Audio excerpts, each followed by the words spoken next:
ಅರ್ಕ ಮಹಾವಿದ್ಯಾಲಯ ಆಯುರ್ವೇದ ಕೇಂದ್ರ, ಅರ್ಕಧಾಮ ವೇದ ಗುರುಕುಲ, ಅರ್ಕ ಗೋಶಾಲೆ ಶ್ರೀನಿವಾಸ ಗುರೂಜಿರವರ ನೇತೃತ್ವದಲ್ಲಿ ನಡೆಯಿತು. ಅರ್ಕ ಮಹಾವಿದ್ಯಾಲಯದಲ್ಲಿ ಉತ್ಕೃಷ್ಟ ಮಹಾವಿದ್ಯಾಲಯ, ಆಯುರ್ವೇದ ಕೇಂದ್ರ, ಯೋಗಶಾಲೆ, ಜ್ಞಾನ ಕೇಂದ್ರ, ಗೋಶಾಲೆ, ಸಂಸ್ಕೃತ ಪಾಠ, ವಸತಿ ವ್ಯವಸ್ಥೆ ಇದ್ದು ಹಲವು ರೀತಿಯ ಸೇವಾ ಕಾರ್ಯಗಳು ನಿರಂತರವಾಗಿ ನಡೆಯುತ್ತಿದೆ ಎಂದು ಅರ್ಕ ಶ್ರೀನಿವಾಸ ಗುರೂಜಿರವರು ಪತ್ರಕರ್ತರ ಪ್ರಶ್ನೆಗಳಿಗೆ ಉತ್ತರ ನೀಡಿದರು. ಮೈಸೂರಿನ ಕಣಿಯನಗುಂಡಿ ಬೋಗಾದಿ ಗೇಟ್ ಬಳಿ ಗದ್ದಿಗೆ ರಸ್ತೆ, ಬಿರುಂಡಿ ರಸ್ತೆಯಲ್ಲಿರುವ ಅರ್ಕಧಾಮ ಕೇಂದ್ರ ಭಾರತ ದೇಶದ ಸಂಸ್ಕೃತಿಯನ್ನು ಹೊರದೇಶಗಳಿಗೆ ಆಚಾರ ವಿಚಾರಗಳ ಬಗ್ಗೆ ಮಾಹಿತಿ ನೀಡುವುದು ಹಾಗೂ ಅವುಗಳ ಬಗ್ಗೆ ಮಾಹಿತಿಯನ್ನು ತಿಳಿಸಲಾಗುವುದು ಎಂದು ಅರ್ಕ ಶ್ರೀನಿವಾಸ ಗುರೂಜಿರವರು ವಾಹಿನಿ ಜೊತೆ ಮಾಹಿತಿ ತಿಳಿಸಿದರು. ಇನ್ನೂ ಗುದ್ದಲಿ ಪೂಜೆ ನೆರವೇರಿಸಿ ವಾಹಿನಿ ಜೊತೆ ಮಾತನಾಡಿದ ಅರ್ಕ ಶ್ರೀನಿವಾಸ ಗುರೂಜಿರವರು ತಮ್ಮ ಎಲ್ಲ ಮಾಹಿತಿಗಳನ್ನು ಸಹ ತಿಳಿಸಿದರು. ಈ ಕುರಿತು ಡೈಮಂಡ್ ಕನ್ನಡ ಟಿವಿ ಮೈಸೂರು ನಡೆಸಿರುವ ವಿಶೇಷ ವರದಿ ಇಲ್ಲಿದೆ. ಬನ್ನಿ ಪ್ರಿಯ ವೀಕ್ಷಕರೇ, ನೋಡ್ಕೊಂಡು ಬರೋಣ. ಶಾಂಧಾರಯಾಮಿ ಜೈಂದಿರಾರಮಣ ಗೋವಿಂದ ಗೋವಿಂದ. ಲಕ್ಷ್ಮೀನಾರಾಯಣ ಸ್ವಾಮಿ ಪಾದಾರವಿಂದ ಗೋವಿಂದ ಗೋವಿಂದ. ಸ್ವಾಮಿ ಪಾದಾರವಿಂದ ಗೋವಿಂದ ಗೋವಿಂದ. ದೇವಿ ಪಾದಾರವಿಂದ ಗೋವಿಂದ ಗೋವಿಂದ. ಹರಿಬೋ ಲಕ್ಷ್ಮೀ ವೆಂಕಟೇಶ್ವರ ಭಗವಾನು ಕಿ ಜೈ. Attracted to the simple philosophy of Arkaji, which is connecting with the environment, spreading the word of humanism, and as far as possible trying to be as close to nature as possible, and certainly to undertake an inward look into ourselves.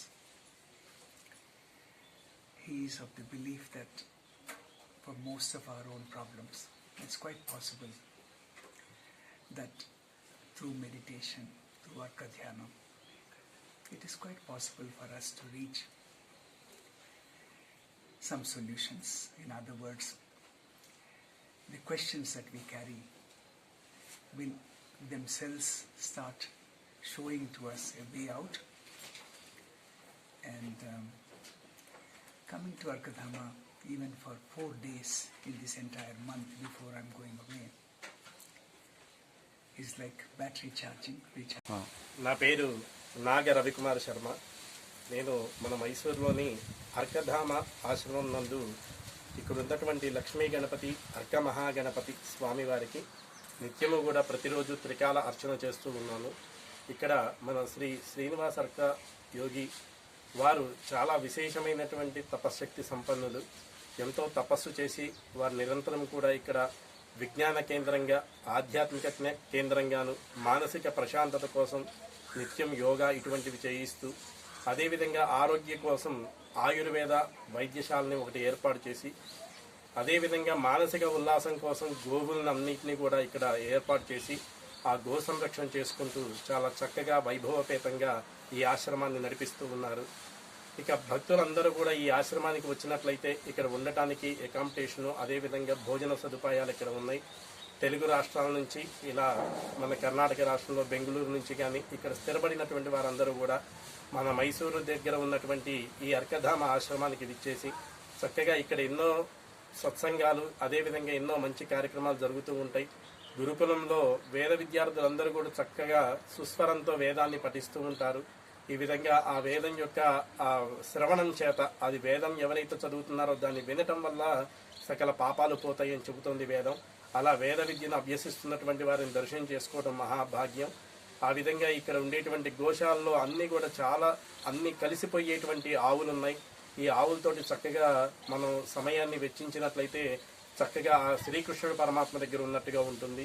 ఇక అదేవిధంగా యోగి అయినటువంటి శ్రీనివాస అర్క గురూజీ గారి దగ్గరికి వచ్చినట్లయితే వారు మన మనస్సులో ఉండేటువంటి బాధలు, చికాకులు అటువంటివన్నీ నివృత్తి చేయటం కోసం చక్కగా యోగము, ధ్యానము ఇటువంటి మార్గాన్ని ఉపదేశించి మనకి మానసికమైనటువంటి ప్రశాంతతను కలిగిస్తారు. ఈ విధంగా ఈ ఆశ్రమం ఎంతో వైభవపేతంగా దినదినాభివృద్ధిగా జరుగుతూ ఉంది.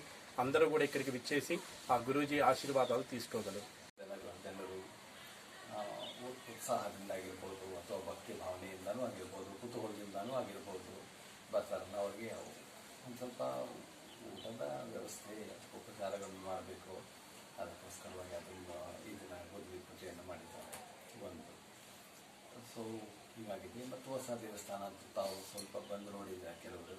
ನಮ್ಮಲ್ಲಿ ಶ್ರೀ ಅರ್ಕ ಮಹಾಗಣಪತಿ ಅಂತ ಅದು ದೇವಾಲಯ ಕೂಡ. ದೇವಾಲಯ ಅಂದರೆ ಹೆಚ್ಚು centre for cultural activities, mainly ಒಂದು ಸಂಸ್ಕೃತಿ, ನಮ್ಮ ಒಂದು ಪರಂಪರೆ ಏನಿದೆ ಅದನ್ನು ರಕ್ಷಣೆ ಮಾಡಬೇಕು. ಪ್ರತಿಯೊಬ್ಬರು ಅಷ್ಟೇ, ಯಾವುದೇ ವರ್ಗದವರಾದರೂ, ಯಾವುದೇ ಜನಾಂಗದವರಾದರೂ ಕೂಡ, ಯಾವುದೇ ಧರ್ಮ ಸಂಬಂಧಪಟ್ಟಿದ್ದವರಾದರೂ ಕೂಡ ಮೂಲದಿಂದಲೇ ಶಕ್ತಿ ಉಂಟಾಗ್ತಕ್ಕಂಥದ್ದು. ನಮ್ಮ ಮಾತೃವಿನಿಂದ, ನಮ್ಮ ಬೇಸಿಂದ, ನಮ್ಮ ಒರಿಜಿನಾಲಿಟಿ ಏನಿದೆಯೋ ಅದು ಮೂಲದಿಂದಲೇ ಆ ಶಕ್ತಿ ಉದ್ಭವ ಆಗೋದು. ಅದಕ್ಕೋಸ್ಕರವಾಗಿ ನಾವು ಯಾವಾಗಲೂ ಕೃತಜ್ಞತೆಯನ್ನು ಪಾಲನೆ ಮಾಡ್ತೀವಿ. ಕೃತಜ್ಞತೆ, gratitude is the oxygen of the soul ಅಂತ ನಾನು ಹೇಳಿದ್ದೆ ಒಂದು ಸಾರಿ, ತುಂಬ ಪ್ರಸಿದ್ಧವಾಗಿದೆ. ಒಂದು ಹೃದಯ ಕಮಲ ಅಂತ ಕನ್ನಡದಲ್ಲಿ ಅನುವಾದ ಆಗಿದೆ. ಹಾಗೆಯೇ ಅದನ್ನು ಮರೀಬಾರ್ದು. ಎಷ್ಟೇ ಅಭಿವೃದ್ಧಿ ಪಡೆದರೂ ನಾವು ಅಲ್ಲಿ ರೂಟಲ್ಲಿ ಕನೆಕ್ಷನ್ ಇಟ್ಕೊಳ್ಬೇಕು ಯಾವಾಗಲೂ. ಅದು ಇಟ್ಕೊಂಡು ಈಗ ಉದಾಹರಣೆಗೆ pilots always in touch with the base. ಅವರು ಎಲ್ಲಿ ಏನಾಗ್ತಿದೆ, ಎಷ್ಟು ಆಲ್ಟಿಟ್ಯೂಡಲ್ಲಿ ಹೋಗ್ತಾ ಇದ್ದಾರೆ, ಹೇಗೆ ನ್ಯಾವಿಗೇಟ್ ಆಗ್ತಾ ಇದೆ, ಮತ್ತು ಇಲ್ಲಿ ಈ ಥರ ಒಂದು ಡೀಟೇಲ್ಸ್ ಇದೆಯಲ್ಲ, ಅಲ್ಲಿ ಕನೆಕ್ಷನ್ ಇಟ್ಕೊಂಡು ಹೆಡ್ ಕ್ವಾರ್ಟರ್ಸ್ ಕಳಿಸ್ತಾ ಇರ್ತಾರೆ. ಅದು ಭಾಳ ಹಿಂದೆ ಹೋಗುತ್ತೆ ಅದು ಕತೆ. ಆದರೆ ಈ ಇತ್ತೀಚಿನ ವಿಷಯಗಳಲ್ಲಿ ಹೇಳಬೇಕು ಅಂದರೆ, ಒಂದು ಮಹತ್ ಕಾರ್ಯಗಳನ್ನು ಏನಾದರೂ ನೀವು ಸಾರ್ವಜನಿಕವಾದಂಥದ್ದು ಕೆಲಸ ಕಾರ್ಯಗಳನ್ನು ಏನಾದರೂ ಮಾಡಬೇಕಾದ್ರೆ ಅವ್ರಿಗೆ ಲೋಕ ಕಲ್ಯಾಣ ಉಂಟಾಗಲಿ, ಸಮಾಜಕ್ಕೆ ಒಳ್ಳೆಯದಾಗಲಿ, ಮನುಷ್ಯತ್ವಕ್ಕೆ ಯಶಸ್ಸಾಗಲಿ ಅಂತ ಅನ್ನೋ ದೃಷ್ಟಿಯಿಂದ ನೀವು ಏನಾದರೂ ಆಗಿರ್ಬೋದು, ಶಾಲೆಯಿಂದ ಹಿಡಿದು ರಿಸರ್ಚ್ ಸೆಂಟ್ರಿಂದ ಹಿಡಿದು ದೇವಸ್ಥಾನದವರೆಗೂ ಏನಾದರೂ ಮಾಡಿದಾಗ ಅದು ನಮಗೆ ಬುದ್ಧಿವಂತಿಕೆಯನ್ನು ಮಾಡೋಕ್ಕೆ ಕಷ್ಟ ಆಗುತ್ತೆ. ಅದೇನೋ ಒಂದು ಸಮ್ ಇನ್ಸ್ಪಿರೇಷನ್ ಬರಬೇಕು, ಒಂದು ಇನ್ಸೈಟ್ ಅಂತೀವಲ್ಲ, ಇಂಟ್ಯೂಷನ್ ಇಂಗ್ಲೀಷಲ್ಲಿ, ಕನ್ನಡದಲ್ಲಿ ನಮ್ಮ ಅಂತಃಸಹಜ ಸ್ಫೂರ್ತಿ ಜ್ಞಾನ ಬರಬೇಕು. ಹಾಗೆ ನಮಗೊಂದು ಒಂದು ಭಾವನೆ, ಪ್ರೇರಣೆ ಆಯಿತು, ಖಂಡಿತ ಇಲ್ಲೇ ಆಗೋದು, ಇಲ್ಲಿ ಸಾಧ್ಯ ಆಗುತ್ತೆ ಈ ರೀತಿ ಅಂತ ಅಂದ್ಬಿಟ್ಟು ನಾನು ಆ ಕನಸಿನಲ್ಲಿ ಕೂಡ ಅನುಭವಿಸಿ ಅದನ್ನು ಪ್ರತ್ಯಕ್ಷವಾಗಿ ಇದರಲ್ಲಿ ನಮ್ಮ ಮನಸ್ಸನ್ನು ಅವೇರ್ನೆಸ್ನ ನಿಲ್ಲಿಸ್ಕೊಳ್ಬೇಕು. ಅದಕ್ಕೆ ಅರ್ಕ ಧ್ಯಾನ ಅಂತ ಹೆಸರು. ಇದಕ್ಕೆ ಮೆಥಡ್ ಇದೆ. ಸ್ಪರ್ಶ, ನಮ್ಮದೇ ಆದ ಶ್ವಾಸ ಮತ್ತು ನಮ್ಮದೇ ಆದ ಧ್ವನಿ ಎಲ್ಲ ಸೇರಿಕೊಂಡು ಕಂಬೈನ್ ಮಾಡಿ ನಾವು ಅದನ್ನು ಅಭ್ಯಾಸ ಮಾಡ್ಕೊಳ್ಬೇಕು.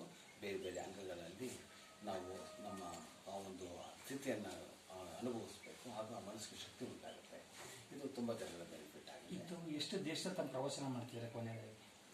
ಸುಮಾರು ಅದು ನಾನು ಕೌಂಟ್ ಮಾಡಿಲ್ಲ, ಖಂಡಿತ ಮಾಧ್ಯಮ ಒಂದು ಜನತೆಗೆ ಜಸ್ಟ್ ನೇಮ್ ಮಾಡಬೇಕು ಅಂದರೆ Australia, New Zealand, PJ Islands, Canada, United states, Mexico, Spain, London, ಆ ಥರ ಎಲ್ಲ ಇದು ಅಫಿಷಿಯಲ್ ರಿಜಿಸ್ಟರ್ ಮಾಡಿರ್ತಕ್ಕಂಥ ಒಂದು ಚಾರಿಟಬಲ್ ಆರ್ಗನೈಸೇಷನ್ಸ್ ಮಾಡಿದೆ.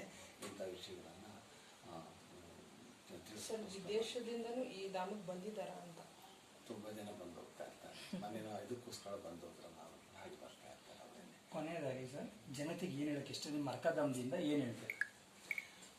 ಏನು ಹೇಳೋದು ಅಂತ ಅಂದರೆ, ಪ್ರತಿಯೊಬ್ಬ ವ್ಯಕ್ತಿಯು ಕೂಡ ನಿಜವಾಗ್ಲೂ ಯಾವುದೋ ಒಂದು ಅರ್ಥ ಇದೆ, ಅವರಲ್ಲಿ ಒಂದು ಜ್ಞಾನ ಇದೆ, ಮತ್ತು ಅವರಲ್ಲಿ ಏನೋ ಒಂದು ಪ್ರತಿಭೆ ಕೂಡ ಅಪೂರ್ವವಾಗಿರ್ತಕ್ಕಂಥದ್ದು, ಅದ್ವಿತೀಯವಾಗಿರ್ತಕ್ಕಂಥದ್ದು ಇದೆ.